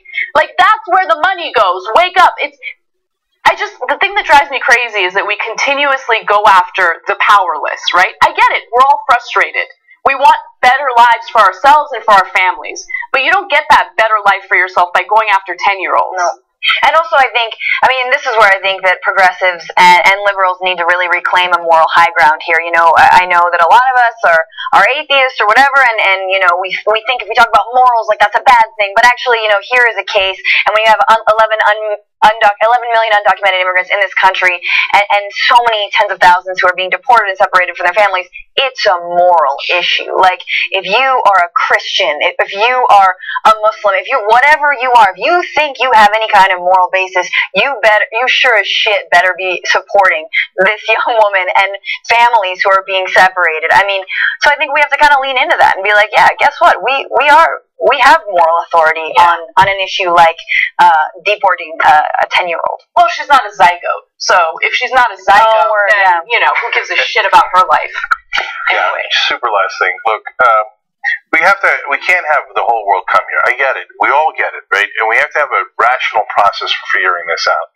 But I had my son, when he was younger, about 4 or 5 years old, had surgery, and I was dying inside, and it was a minor surgery, but it was an infection, and if it went wrong and things, and then if they ripped him away from me, when he got out of that surgery and put him in a detention center. So for God's sake, be a human. It's not too much to ask for. Yeah. Well, while Republicans have no interest in protecting a 10-year-old girl's life, they do have a lot of interest in trying to save zygotes. So let's go to that story. Republicans in Congress are planning on proposing and voting in favor of legislation that would ban pregnancies past 6 weeks. Now, they're referring to it as a fetal heartbeat bill, and the argument here is if there's a heartbeat, which can be detected as early as 6 weeks, well, then the abortion should be outlawed. It should be banned. Now, on November 1st, a judiciary committee will hold a hearing to discuss H.R. 490. It's known as the Heartbeat Protection Act of 2017. I'm so good at that. Yeah. The proposed bill, which is sponsored by Representative Steve King of Iowa, would make it a federal crime to knowingly perform abortions without determining whether the fetus has a detectable heartbeat, without informing the mother of the results, or after determining that the fetus has a detectable heartbeat. So a lot of women don't even know that they're pregnant at 6 weeks, right? So this would effectively outlaw abortion. It would be very difficult to obtain an abortion if something like this passes. Now, of course, the constitutionality of this will be challenged if it makes its way all the way to the Supreme Court. One would hope that the Supreme Court would look at precedent and rule in the right way. But considering Neil Gorsuch, I don't know. I don't know what will happen. I'm a little concerned about that. So, let's have a conversation for once about something that neither side almost ever talks about. So on the one side, we know that we can't say that it's a person only when it is born, right? Because there is the issue of viability, and that's why in Roe versus Wade, in the third trimester, you cannot have an abortion. Okay. Now it's very rough, and I've got my issues with Roe v. Wade and how it was decided and the exact things. But as legislation, I think that viability makes perfect sense as to the drawing line, because it's too far when you just say birth, right? And it's too early when you say right at ejaculation. I mean, let's keep it real. I mean, this is what we're talking about, right? And so don't stop there. Mm-hmm. Keep going. Where does it come from? Go to the testicles. Yeah. But nobody ever talks about that, right? No, you don't hear. Why aren't we proposing testicular removal Tuesdays? Make it happen. Okay. Okay. I hope not. I hope both sides agree not to do that. But the Republicans really believe in big government so large that they say the minute the ejaculate is inside a woman, it's our property, okay, and you're not allowed to touch it. But wait a minute, the egg and the sperm are inside my body, and they're nowhere near human, right? And they say, nope, I don't care. This is the one and only time that I actually care about people, when they're not yet people. So why is viability, I think, the right time for the state to care? Because then you have not a deep, even if you think it's a life form, and and a lot of pro-life people genuinely believe it's a life at the moment of conception, right? But you cannot argue that it is an independent life form. It is dependent on another life form. That is not a black and white issue. It's not an easy issue where you say, okay, it's either a person or it's not a person. Right? No, it is attached to another human being. Right. So that is incredibly relevant. Once it is an independent life form, then the state can say, hey, you don't have to take care of that life form anymore. We now have a right to protect that life form, okay? But I think before it becomes independent, it is dependent on the mother. And yes, they have every right to do with that entity in any way that they choose. But they don't want to take care of it once it's independent, Jane. Yeah. Like, once it's independent, it's like, oh, really? You want preschool? Oh, you want to see a doctor for free? That's not going to happen. Like, early childhood development? No, none of that. Oh, you want maternity leave? Do you want to, nurse your baby? No, none of that. Like, nothing matters about this baby's life other than the woman that it is attached to for those 6 weeks or 9 months or whatever it is. And I totally agree with you. Yes, the third trimester is not the first trimester, and there is a difference, absolutely. But I think the last time I was on the show, we were talking about El Salvador, random aside, but El Salvador abortion is 100% criminalized. So what happens? And this is a slippery slope when you start to incrementally, roll back Roe v. Wade, and this level is that women get pitted against their own zygotes. So their lives actually take a backseat to the life that's inside of them, whether viable or not. So just in the time since I was here, last week, a young woman who was suffering leukemia, who got pregnant, who wanted an abortion and sought an abortion and was denied an abortion, died. She died because she was denied her medication to be able to treat her leukemia, and guess what? Her baby didn't live either, because the baby was never going to live. Such a great pro-life position to have. I mean, I know, right? I just think the viability thing is tricky because, what if you get into issues, like you said, where the mother's health is at risk? Right. You start to get into very murky waters.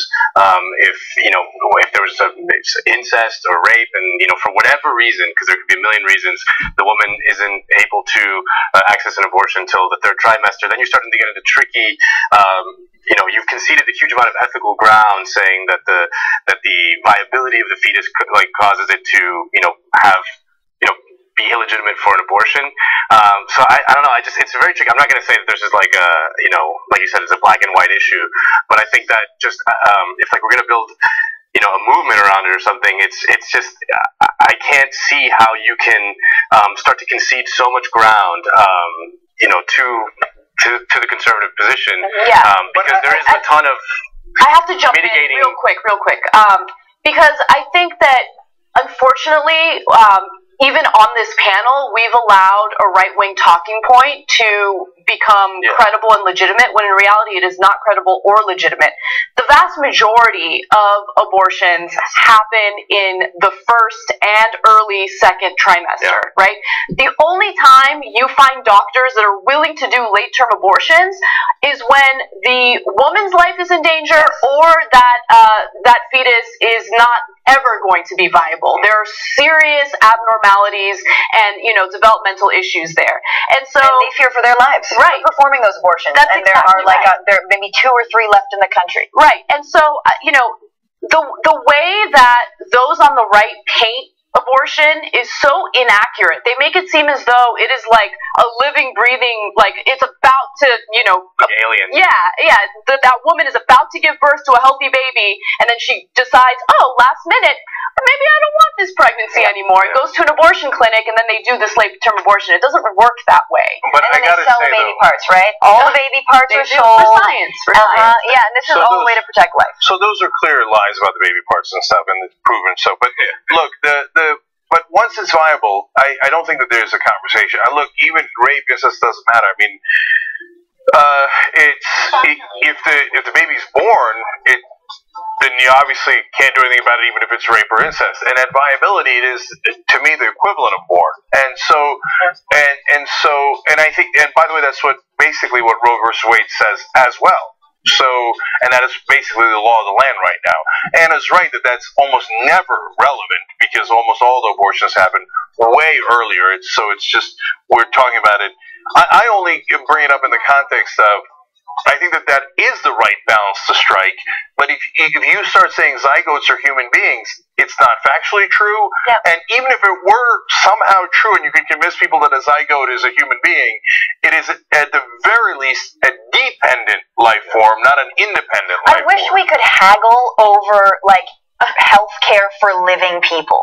I wish we were so concerned about week-to-week cancer patients who can't afford their treatments, and that how are they doing in week 2 and week 3, and what's their development. I mean, I wish that Congress, I wish Republicans were as concerned with people who are living as zygotes. And so my question, I want to ask, Jank, you, but Anna, you, and you guys are covering this all the time, why do Republicans always, I feel like when they lose everywhere else, women's rights. Go to reproductive rights. They launched a multi-front war.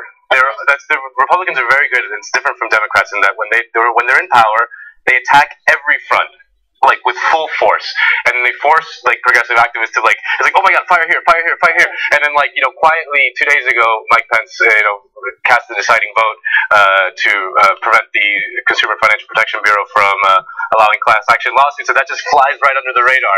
Yeah. Because there's a multi-front war going on, and that's something that they're just always very good at. It's something that's very different from what Democrats do when they're in power, where they're maybe we'll try this thing. And to bait people, to bait us into having these conversations, to bait us into Francesca is pro-abortion. She loves abortion, you know what I mean? Or to bait us into having these shades of gray conversations that take seriously, issues of abortion. And I feel like it's just red meat for the red states. Well, yeah, it is red meat, and intentions matter, and so Representative Steve King is a loser, right? And he's not the only loser in Congress. Congress as a whole is full of losers because they can't get anything done. So how do they get reelected? They pander to their right-wing base with this nonsense. You think, I'm curious to see how many women he's slept with who have had abortions, right? Because I'm not going to buy for a second that someone like Steve King hasn't knocked up a mistress or two, okay? That's speculation, but we've had a number of right-wing members of the GOP. Exactly. They get their mistresses pregnant, and then all of a sudden abortion's fine and dandy. It's for political brownie points, nothing more. Or to control women. They hate the fact that women can decide their own fate. And last thing, guys, look, 7 out of 10 Americans, literally 69% is the actual number, are pro-choice. So, and believe Roe versus Wade should be protected. But the reason the Steve Kings of the world do this is because it does work with their base, and they all get riled up, and the 3 out of 10 all go vote on this one issue, even though it is unconstitutional and they know realistically they cannot pass it.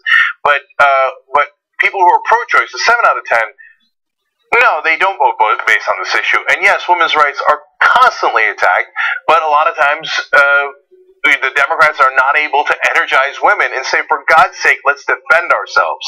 They are, to Nando's point, they're constantly on the attack, and Democrats cannot find a way to muster up the defense, let alone to counterattack against these guys, and that's why they keep putting up bills like this, because it keeps getting them votes. Dude, you should vote the other way. You're 7 out of 10. You're not 3 out of 10. You should win in a democracy. Right. Not to mention, if all these Republicans were women themselves, like, I might think about it. You know, I might be like, you know, I've been wrong. I've been wrong on choice. No. I wouldn't, but like, show me an all-female, you know, legislature that is going to vote for, you know, a 6-week abortion ban. Or at least 50%. Or at least 50%.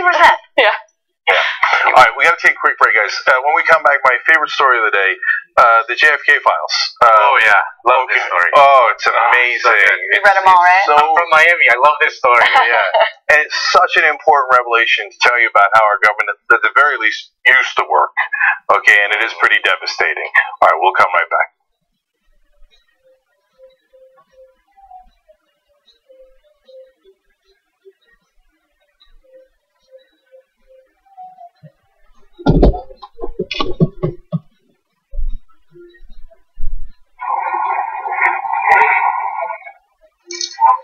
Hey, Grace, I need to give you this. She sent it from Alaska? No, she just gave it to me. What?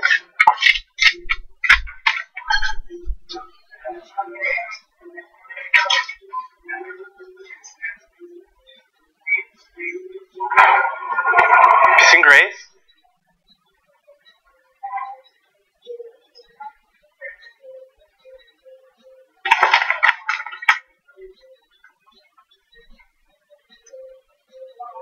Grace?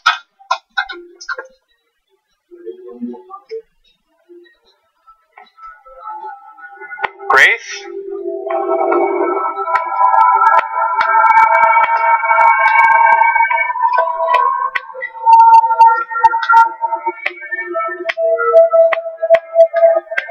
Grace?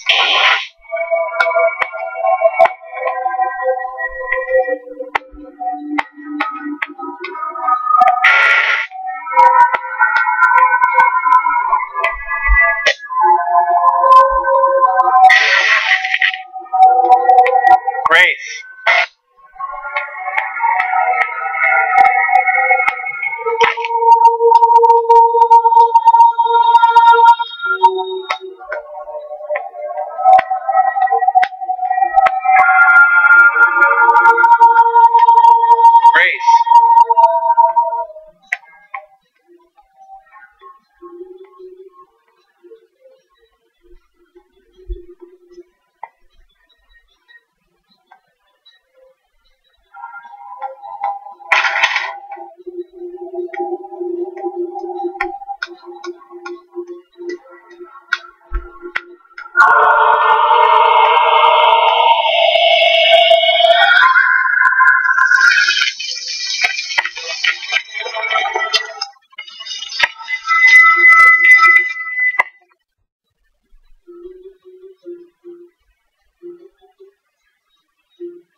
Yeah.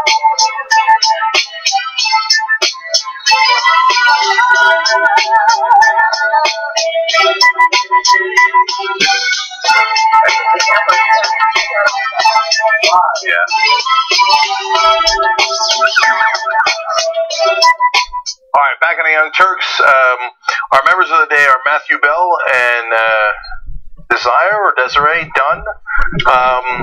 And you all get a postgame today from the staff. And of course, you get all the network shows, all but ad-free if you're a member.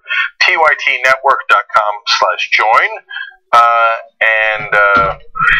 We're going to go to a couple of tweets here. Joseph says, I must say Cenk has gotten better at remembering to drop it for the second hour on Fridays. He has. It's very important. I'm glad we got that straightened out. Daniel's looking out. Yeah. Daniel says, so ICE agents are basically the world's creepiest stalkers now. One way to look at it. And Billy Runaway says, bull, ICE agents take these jobs to be dicks to immigrants. That is a Jimmy Dore-esque opinion on it. I agree with that opinion. Oh, you do? Yeah, because I didn't get a chance to show how much I disagreed with your statement regarding how, like, oh, it's don't blame them. It's like, they're being, forced to do. No, we all choose what we do with ourselves, right? Tough economy out there, though. Yeah, so don't care. If you have decided that your job and your career is to agree with someone who's demanding that you go after 10-year-olds with cerebral palsy, you're a bad guy. Sorry. I think it's a little bit more complicated, but I hear you. Okay. Let's go forward. What's next, Anna? All right. The parliament in Catalonia voted, and they have voted in favor of independence, leading the central government of Spain to quickly dissolve it, or attempt to dissolve it. Now, the final ballot in Catalonia was 70 to 10 in favor of the declaration of independence in the Catalan parliament, where 55 deputies declined 2 votes, showing deep divisions. Now, if you can remember earlier, a couple weeks ago, there was a vote in Barcelona that basically indicated the people in Catalonia wanted that independence. However, voter turnout was around 40%, partly because they were met with violence by police officials that were sent by the central government of Spain. Now, Spain's prime minister does not agree with this effort to secede, and as a result, he plans to dismantle the Catalan government, suspend its ministers, dissolve its parliament, and also take over regional police. Now, it's unclear how that's going to happen or what they're planning on doing to lead to all these, bullet points that I just mentioned. But things are getting bad. Things are getting really bad. And we actually have someone here from Barcelona who knows a thing or two about the situation. Yeah, if we only had an expert on Catalonia. We couldn't find one. All right, Nando, go. Well, this is a very complicated and fluid situation, right? The Catalan government announced independence, and then the Madrid government basically immediately said, okay, no, your government is now illegitimate. The question, though, now is how does the Madrid government exert its state power over Catalonia, which is one of the largest and richest regions in Spain, right? Literally, how are they going to, force them to dismantle? Because if the government in Catalonia doesn't recognize the government of Madrid and they declare independence, they're basically, saying, putting all their chips on the table and saying, like, either you guys basically invade or, we're just going to continue soldiering on. The complicating factor in this, which is different from, other independence movements that have been in the past in Europe, such as Montenegro and Czech Republic versus Czechoslovakia, is that the people of Catalonia are about 50-50.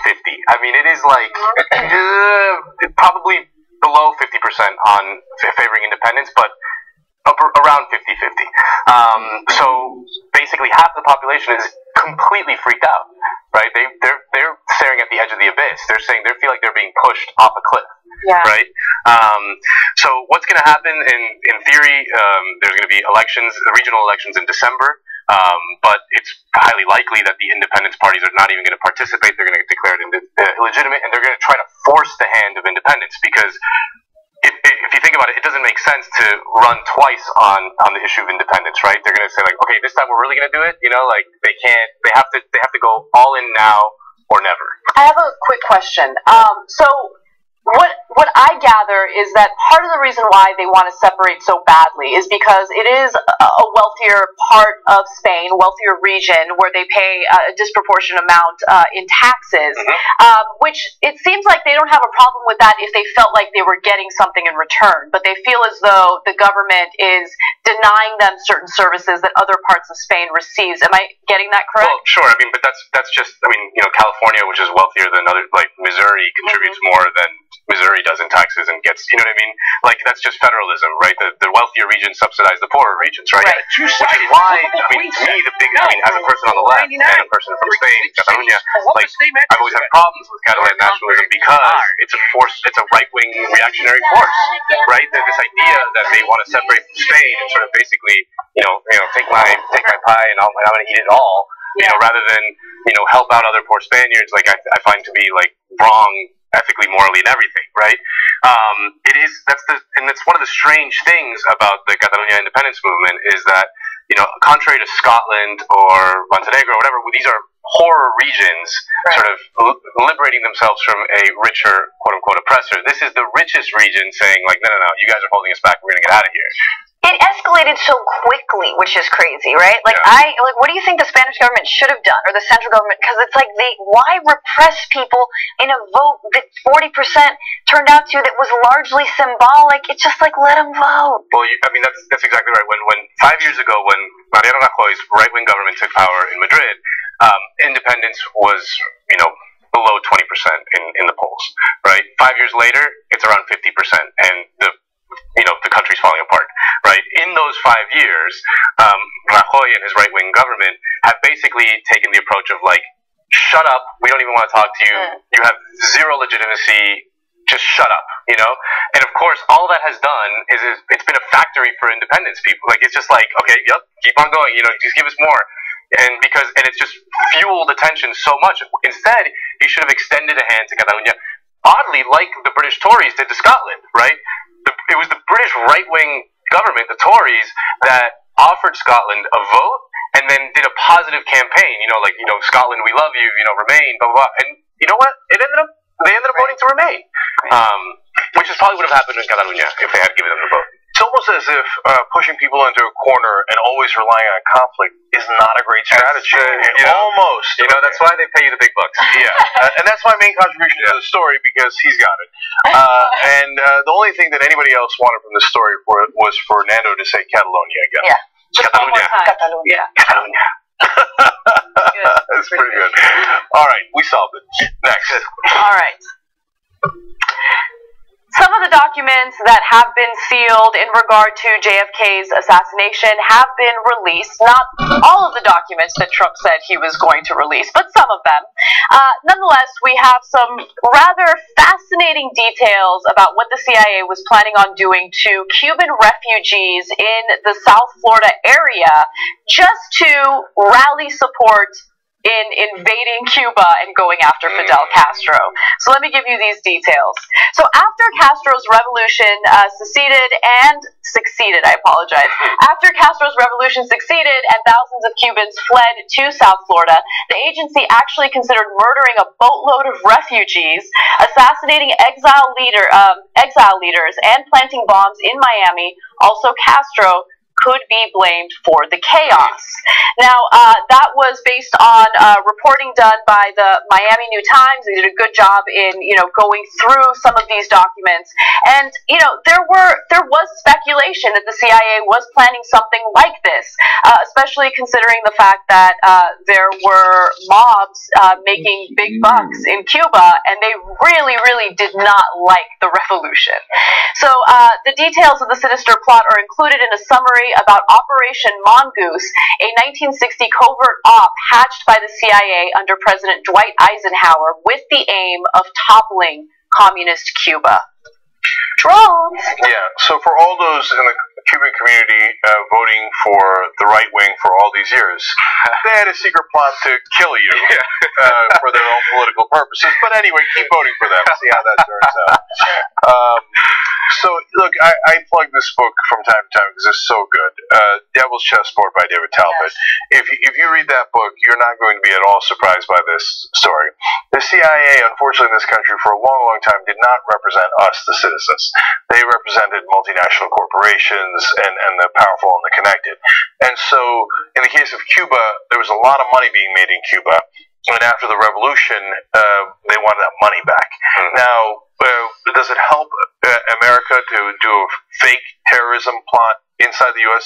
Well, it would be real. I mean, the U.S. government, the CIA, would have been the terrorists in that case. Of course, it doesn't help us. That's atrocious, unbelievable, outrageous. It doesn't help the citizens. It doesn't help the Cuban refugees who would have been blown up in that plot. It only helps the corporations who wanted their money back. And look, this is well-known history about what the CIA did for the benefit of many corporations. Predominantly the oil companies. We deposed government in Iran, which has had blowback for the last 70 years because of that. Iran hates us now, and we've been in internal conflict because we deposed their democratically elected leader back in 1953, and the U.S. government has also admitted to that now. Why? Because we wanted a cheaper oil. Not for us. We weren't going to get, the citizens weren't going to get the cheaper oil. No, our oil companies were going to get cheaper oil and make a bigger profit off of it. In Central America, it was literally the banana companies. That's why some of those countries are called banana republics, because we would depose their democratically elected leaders because our banana companies said, how dare you nationalize your bananas? We own all your natural resources. So the CIA has been doing murder on the benefit of corporations for a long, long time. So now this is, to be fair, this is the 1960s and not today. And by the way, one last thing. Back in the 1960s, the Gulf of Tonkin. Yeah. So there's been lie after lie, and back in the day, Gulf of Tonkin, false flag. This was going to be literally a false flag operation. So there were dozens of conspiracies planned, some executed, some not executed. This one was not executed, but it was planned, authorized, and then luckily it never came to fruition. But others did. All right, I don't want to get into JFK, but and that caused a rift, right? That's what the Devil's Chessboard talks about, right? Is that I mean, you don't want to necessarily go there, but like the little conspiracy that JFK's rift with Allen Dulles, right, about how to approach Cuba, especially after the Bay of Pigs went so awry. Yeah. By the way, I just want to be absolutely clear. The real conspiracy is that one person shot JFK with a magic bullet and was immediately killed by a guy who proclaimed that he hated JFK, but all of a sudden grew patriotic in that one day, right? That's the conspiracy theory. The reality is, yes, powerful people were furious at JFK for not declaring that war that they had already planned with Cuba to get their money back and to get their companies back, etc. And that's what got JFK killed. What's amazing to me is just how little, these CIA agents cared about human lives, right? Like, but we want to go into Cuba. Like, we want to invade Cuba. We want to get rid of Castro. So, of course, we would kill these innocent Cuban exiles. Like, why wouldn't we? It's just like this complete lack of any concern about human life. Like, it's amazing to me. And also, I don't know, man, this story shook me.